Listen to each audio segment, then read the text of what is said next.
Lo que estamos presenciando en este preciso momento no es una guerra tradicional en el sentido en que la mayoría de las personas suele entenderla. No estamos ante un conflicto de mapas, frentes definidos y conquistas territoriales clásicas. Estamos ante una confrontación estratégica profunda donde uno de los bandos no está intentando ganar a través de una superioridad militar directa o convencional, sino que opera bajo una lógica completamente diferente. El objetivo aquí no es derrotar a un oponente más fuerte en el campo de batalla mediante la fuerza bruta, sino hacer que el costo de la victoria sea tan prohibitivamente alto que el oponente se vea obligado, eventualmente, a rendirse o retirarse por agotamiento. Esto es lo que hace que la situación actual sea extremadamente compleja y, sobre todo, peligrosa. El enfoque no está en ganar batallas individuales, sino en moldear todo el entorno del conflicto de tal manera que la potencia más fuerte no pueda lograr un resultado claro, definitivo o sostenible en el tiempo. Desde esta perspectiva, la estrategia que se está utilizando está profundamente arraigada en lo que conocemos como guerra asimétrica. Esto significa que, en lugar de igualar fuerza contra fuerza, lo cual sería suicida para el bando más débil, se cambian las reglas del juego de manera radical. Se evita la confrontación directa donde se está en desventaja y, en su lugar, se apunta sistemáticamente a vulnerabilidades que son intrínsecamente difíciles de defender. El objetivo es crear una presión continua y asfixiante a través de múltiples áreas al mismo tiempo, haciendo que sea prácticamente imposible para el bando más fuerte responder de manera efectiva en todos los frentes. Con el paso del tiempo, esto genera una fatiga estructural, una confusión estratégica y un incremento masivo de los costos, tanto en el plano económico como en el político. Uno de los aspectos más críticos y definitorios de esta estrategia es que el liderazgo no está centralizado de una manera que pueda ser fácilmente atacada o eliminada. En la guerra tradicional, eliminar a los líderes clave puede desarticular todo un sistema de defensa. Sin embargo, en este caso, la toma de decisiones está distribuida y totalmente descentralizada. Esto significa que incluso si individuos específicos son eliminados del mapa, el sistema continúa funcionando sin interrupciones significativas. No existe un punto único de falla. Esto crea un desafío mayúsculo para las potencias militares tradicionales, ya que elimina una de las herramientas más efectivas en las que suelen confiar, el descabezamiento del mando enemigo. Al mismo tiempo, el proceso de toma de decisiones en sí mismo se vuelve impredecible. Debido a que la autoridad está repartida en múltiples capas y diversos actores, se vuelve una tarea titánica para un oponente anticipar cuál será el próximo movimiento. Esta incertidumbre obliga a la potencia más fuerte a prepararse constantemente para múltiples escenarios hipotéticos, lo que dispara el costo y la complejidad de cualquier respuesta. Además, esto reduce drásticamente la efectividad de la inteligencia y la planificación, ya que no existe un patrón claro o una jerarquía lineal que se pueda seguir. Otro factor crítico que complica cualquier resolución es que no existe una única autoridad con la que se pueda negociar de manera definitiva. En muchos conflictos históricos, las negociaciones eran posibles porque existía una estructura de liderazgo clara que podía tomar decisiones y hacer cumplir los acuerdos firmados. Pero en un sistema descentralizado, incluso si un grupo acepta ciertos términos, no hay garantía de que otros sectores sigan esa misma línea. Esto hace que las soluciones diplomáticas sean extremadamente difíciles, si no imposibles, porque no hay ninguna seguridad de que un acuerdo firmado hoy se mantenga firme mañana en el terreno. En la superficie, algunos de los eventos que vemos en la región pueden parecer conflictos internos aislados o incluso levantamientos espontáneos. Sin embargo, cuando observamos más de cerca la sincronización, el tiempo y la coordinación de estos sucesos, todo sugiere un nivel de planificación mucho más sofisticado. Estos eventos no son piezas aisladas, son partes conectadas de un panorama estratégico mucho más amplio. La idea es crear puntos de presión en múltiples ubicaciones de forma simultánea, obligando a las potencias regionales a dividir su atención, sus recursos y su capital político. Por ejemplo, cuando aparece inestabilidad en un país, es muy probable que no sea solo un problema local. Puede ser parte de un esfuerzo deliberado para arrastrar a los países vecinos y obligarlos a responder. Una vez que estos vecinos se involucran, su enfoque se desvía del conflicto principal y se vuelven vulnerables en otras áreas que antes tenían descuidadas. Se crea así una reacción en cadena donde cada movimiento conduce a nuevas complicaciones para todos los actores involucrados. Esta clase de estrategia está diseñada específicamente para explotar las alianzas. Cuando los países están conectados a través de acuerdos de defensa o intereses compartidos, una crisis en un lugar puede propagarse rápidamente a otros. Un país puede sentirse obligado a intervenir por compromiso, incluso si hacerlo debilita su posición general y agota sus reservas. Esto convierte a las alianzas en lastres o responsabilidades en lugar de fortalezas, porque obligan a las naciones a entrar en situaciones que no benefician su interés nacional a largo plazo. A medida que los recursos se redirigen para lidiar con estas crisis emergentes, la atención se aleja del conflicto central, creando oportunidades para nuevas escaladas en otros lugares. El resultado es un escenario donde múltiples frentes están activos al mismo tiempo y ningún actor individual tiene la capacidad de controlar totalmente lo que está sucediendo. El conflicto se fragmenta, pero al mismo tiempo se vuelve mucho más intenso y difícil de gestionar. Lo que hace que este enfoque sea particularmente efectivo es que no depende de ganar rápidamente. Al contrario, está construido alrededor de la idea de prolongar el conflicto e incrementar su costo de manera incremental a lo largo del tiempo. Cuanto más se extiende el enfrentamiento, más presión ejerce sobre las economías, los sistemas políticos y la opinión pública de las potencias involucradas. Eventualmente, incluso una potencia muy superior puede llegar a la conclusión de que continuar ya no vale la pena. En su núcleo, esta estrategia consiste en cambiar la definición misma de victoria. En lugar de intentar lograr una victoria militar decisiva y espectacular, el objetivo es simplemente hacer que sea imposible para el oponente lograr la suya. Si el oponente no puede definir qué aspecto tiene el éxito y no puede alcanzar un punto final claro, entonces todo el propósito del conflicto se vuelve incierto y difuso. Esta incertidumbre es lo que finalmente fuerza la retirada o la desescalada por puro agotamiento sistémico. Otra dimensión fundamental de esta situación es el uso de la presión económica como la herramienta primaria de conflicto. En lugar de confiar únicamente en la fuerza militar cinética, la presión se aplica a través de restricciones diseñadas para debilitar a un país desde su interior. Estas restricciones funcionan de manera muy similar a los asedios en las formas antiguas de guerra. La intención no es solo limitar las capacidades del gobierno, sino crear una dificultad generalizada entre la población civil con la expectativa de que la insatisfacción interna eventualmente conduzca a un cambio político o a un colapso del sistema. Este tipo de presión afecta casi cada aspecto de la vida diaria, restringe el acceso a bienes esenciales, interrumpe las industrias locales y limita gravemente la capacidad de mantener la infraestructura básica. Con el tiempo, esto conduce a un declive gradual de la estabilidad económica. La inflación se dispara, el valor de la moneda nacional se debilita y los servicios básicos, como la electricidad o el agua, se vuelven difíciles de sostener.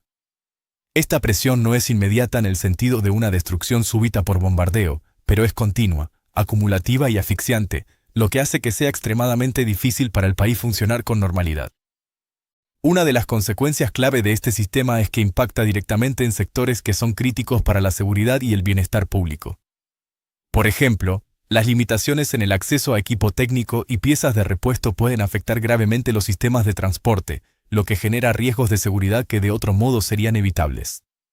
Del mismo modo, las restricciones en suministros médicos y tecnología avanzada pueden limitar la capacidad de los hospitales para tratar enfermedades de manera efectiva. En estos casos, el impacto de la guerra económica no es algo abstracto o indirecto, se traduce en costos humanos reales y tangibles. Al mismo tiempo, el acceso a los sistemas globales de conocimiento y comunicación también se ve restringido, afectando la educación, la investigación científica y el desarrollo tecnológico. Estudiantes y profesionales se encuentran aislados de herramientas y plataformas que están disponibles en el resto del mundo, lo que crea una desventaja a largo plazo, no solo económica, sino también intelectual, al limitar las oportunidades de crecimiento e innovación. A pesar de estas presiones inmensas, la respuesta interna no siempre es la que los actores externos esperan. En lugar de volverse contra su propio sistema, muchas veces las poblaciones interpretan la situación de manera diferente. En muchos casos, las penurias se perciben como algo impuesto injustamente desde el exterior, más que como algo causado por errores internos. Esto desplaza el foco de la crítica doméstica hacia la resistencia contra la presión externa. La narrativa nacional se convierte entonces en una de resistencia y resistencia heroica, en lugar de una de colapso inminente. Los factores culturales y sociales juegan un papel determinante en moldear esta respuesta. En sociedades con una identidad histórica fuerte y tradiciones compartidas milenarias, la presión externa puede, de hecho, reforzar la unidad nacional en lugar de debilitarla. La gente empieza a otorgar un valor mayor a la resiliencia colectiva, enfatizando conceptos como el sacrificio y la solidaridad.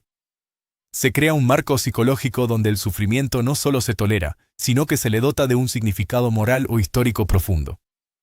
Otro aspecto importante es la presencia de tradiciones profundamente arraigadas de hospitalidad, responsabilidad social y apoyo mutuo. Incluso bajo las condiciones más difíciles, las comunidades suelen priorizar la ayuda mutua. Los actos de generosidad y cooperación se vuelven más visibles, reforzando el sentido de una lucha compartida. Este tipo de cohesión social hace que sea mucho más difícil para la presión externa lograr los resultados políticos que se propone. Simultáneamente, la narrativa que rodea al conflicto está moldeada por representaciones que compiten entre sí. Por un lado, hay retratos que reducen a la sociedad a estereotipos simplistas o anticuados, ignorando su complejidad y su desarrollo real. Por el otro, hay un énfasis en la riqueza cultural, la educación y la contribución histórica de esa civilización al mundo. Estas narrativas contrastadas influyen en cómo las personas, tanto dentro como fuera del país, entienden la situación.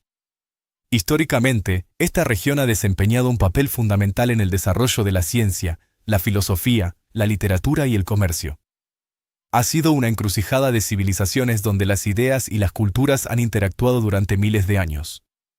Esta larga historia contribuye a un sentido de identidad que va mucho más allá de las estructuras políticas modernas, reforzando la idea de que la sociedad no se define por sus desafíos actuales, sino por un legado mucho más profundo y duradero.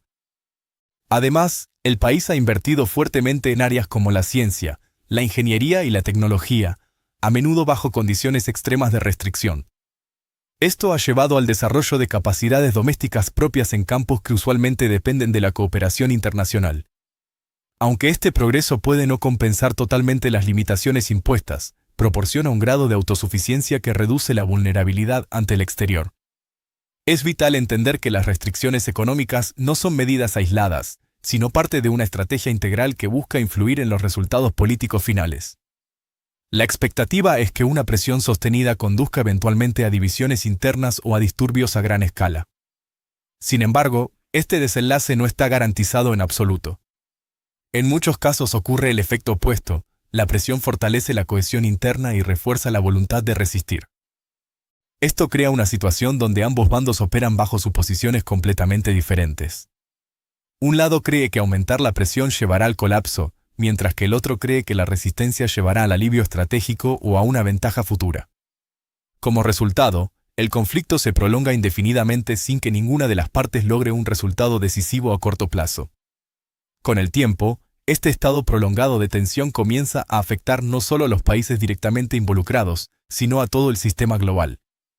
Las interrupciones económicas pueden propagarse más allá de las fronteras nacionales, influyendo en los mercados de energía, las cadenas de suministro globales y el comercio internacional en su conjunto. Cuanto más tiempo continúe esta situación, más probable es que produzca consecuencias colaterales que son difíciles de predecir o controlar para cualquier potencia. En última instancia, esta fase del conflicto no se trata de resultados inmediatos, sino de un posicionamiento a largo plazo.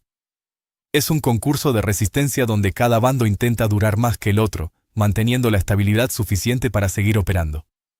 El resultado final dependerá no solo de la fuerza militar bruta, sino de la resiliencia económica, la cohesión social y la capacidad de sostener la presión durante años o incluso décadas.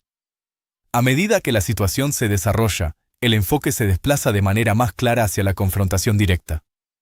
Pero incluso aquí, las dinámicas no son lo que parecen a simple vista.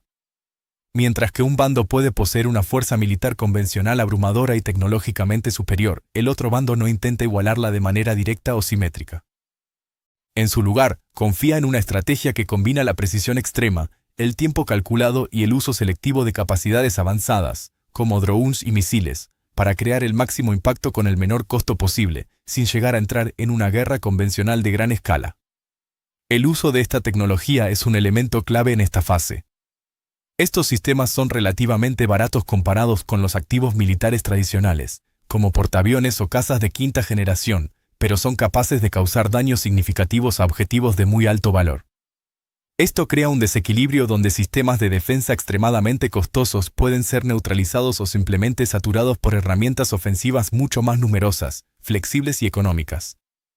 Con el tiempo, esto cambia la ecuación de costos, haciendo que sea cada vez más caro para el bando más fuerte defenderse de manera efectiva.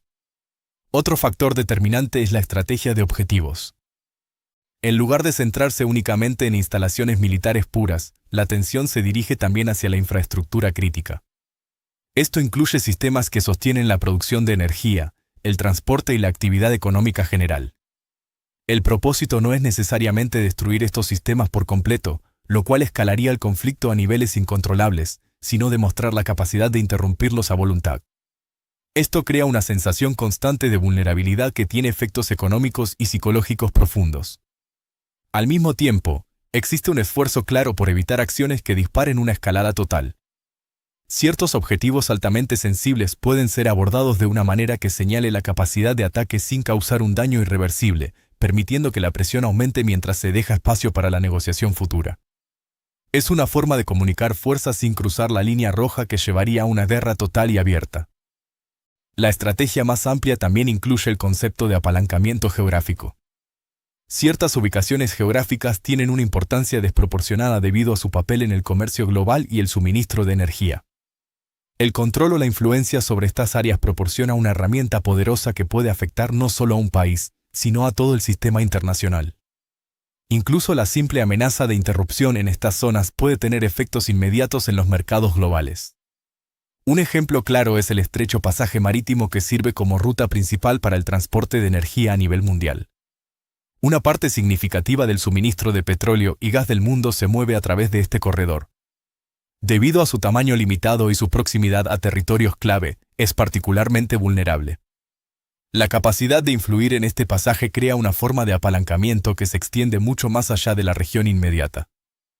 En lugar de cerrar la ruta por completo, lo que provocaría una respuesta militar masiva, la estrategia parece implicar un control selectivo, se permite el movimiento bajo ciertas condiciones mientras se mantiene la incertidumbre para otros. Esto hace que los mercados mundiales reaccionen no solo ante las interrupciones reales, sino ante la simple posibilidad de que ocurran. En respuesta a esto, las potencias más fuertes deben decidir cómo actuar sin escalar la situación hasta un punto sin retorno. Una intervención militar directa en una zona tan sensible requeriría recursos masivos y conlleva riesgos altísimos. No es simplemente una cuestión de desplegar fuerzas, sino de mantenerlas, suministrarlas y protegerlas en un entorno altamente hostil y disputado. Los desafíos logísticos por sí solos hacen que tales operaciones sean extremadamente complejas. Las líneas de suministro pueden ser atacadas, las rutas de transporte interrumpidas y el costo de mantener las operaciones se dispara rápidamente. En estas condiciones, incluso una fuerza tecnológicamente superior puede encontrarse en desventaja, especialmente si opera lejos de su propio territorio. Esto lleva a la comprensión de que las operaciones terrestres a gran escala no son fácilmente logrables en este contexto, el riesgo y el costo superan con creces los beneficios potenciales. Finalmente, hay un reconocimiento creciente de que las suposiciones iniciales sobre el conflicto pudieron ser incorrectas. Las expectativas de una resolución rápida o de una resistencia limitada están siendo reemplazadas por una comprensión de la profunda complejidad involucrada. Este cambio en la percepción influye en la toma de decisiones al más alto nivel. Los desacuerdos internos y la falta de comunicación se vuelven más visibles bajo estas condiciones de estrés. Diferentes actores pueden tener objetivos y umbrales de escalada distintos, lo que complica la coordinación de una respuesta unificada. Todo esto ocurre mientras la naturaleza misma de la guerra evoluciona, con un énfasis mayor en sistemas no tripulados e inteligencia en tiempo real, lo que aumenta la velocidad a la que las situaciones cambian y deja menos tiempo para la deliberación cuidadosa. Estamos entrando en una fase donde el control se vuelve difícil para todas las partes. La interacción de presiones militares, económicas y estratégicas crea un entorno altamente inestable donde pequeños cambios pueden tener consecuencias masivas. En esta etapa, el enfoque ya no es ganar o perder en el sentido clásico, sino gestionar el riesgo. Cada acción debe ser considerada cuidadosamente por sus consecuencias a largo plazo, no solo inmediatas. El desafío es aplicar suficiente presión para lograr objetivos estratégicos sin disparar una reacción en cadena que nadie pueda controlar. El conflicto ya no es una cuestión de victoria militar clara para ninguno de los bandos, sino una cuestión de negociación, posicionamiento y de determinar qué es lo que cada bando está dispuesto a aceptar como un resultado final tolerable. La victoria, en este nuevo mundo, no pertenece al que tiene más armas, sino al que tiene más capacidad de resistir, adaptarse y durar más que su oponente.